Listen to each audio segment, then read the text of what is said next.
India has had a long relationship with this region, particularly the Gulf region. And but frankly, I mean, let me outline one or two things that basically has provided the impetus for Indian policy, or provided no impetus for Indian policy, basically.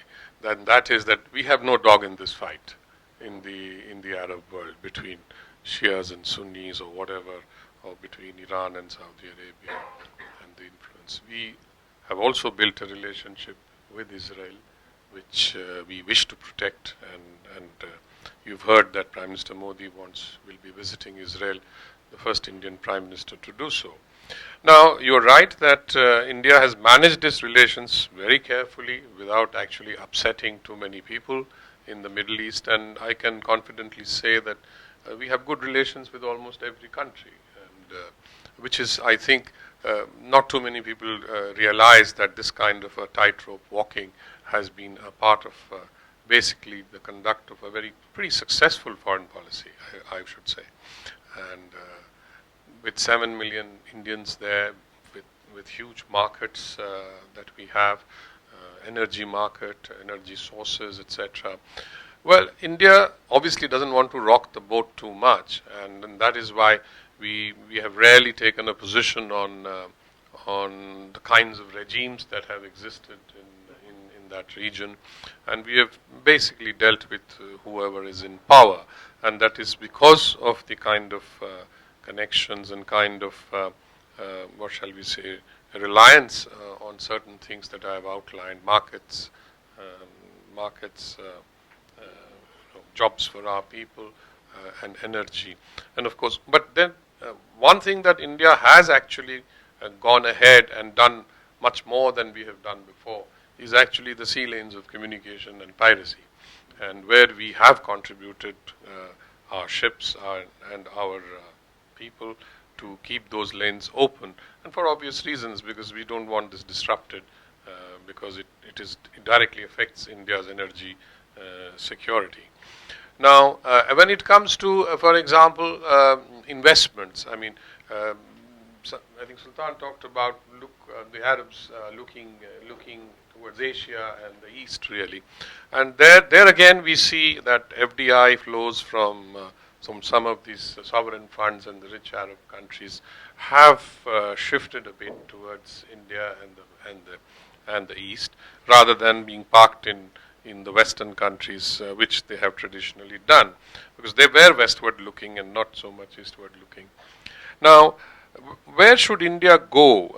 I think my sense is that there is no point in India getting into an overstretch and trying to get into some kind of a driving seat in the Middle East, to not driving seat, but at least getting more involved and trying to solve the problems that the Arabs themselves cannot solve.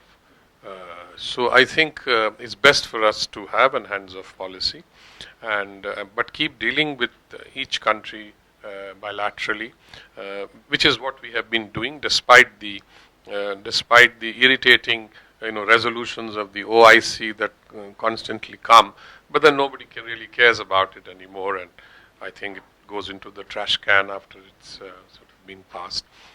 But individually, Arab countries have never brought it up, or we have no problems with dealing with them individually. Security ties actually have increased in some ways, but very slowly, marginally, because we don't want to impose anything that is not acceptable or which the other country is not comfortable with. That has been our traditional approach, and we will do it gradually, and we will certainly. But we've gone ahead with traditional things like ship visits and familiarizations, etc. We need the Navy to know the ports, etc., so that in case of an emergency we should be able to act. And one of the emergencies that we have been acting on is, of course, evacuation of our own people there, which always is a big factor in domestic politics, and that's why you will see every government taking a very proactive kind of a role in that. So beyond this, I think India has, a long way to go in terms of actually getting involved in the Middle East in any substantive military or political manner. And we also don't see ourselves as mediators between the Israelis and the Arabs as well, because my sense is that we rather leave it to them to sort it out. There are processes that are going on. But what has happened in the Middle East is that the core problem or the core conflict in the Middle East is now no longer the core conflict. That is the Israeli-Palestinian issue. And that, I think, has been a great boon for Israel. Israel has got a timeout because you have the war in Yemen, you have Daesh, you have Iran hovering around the edges, and the power politics and the sort of moves for influence that are taking place.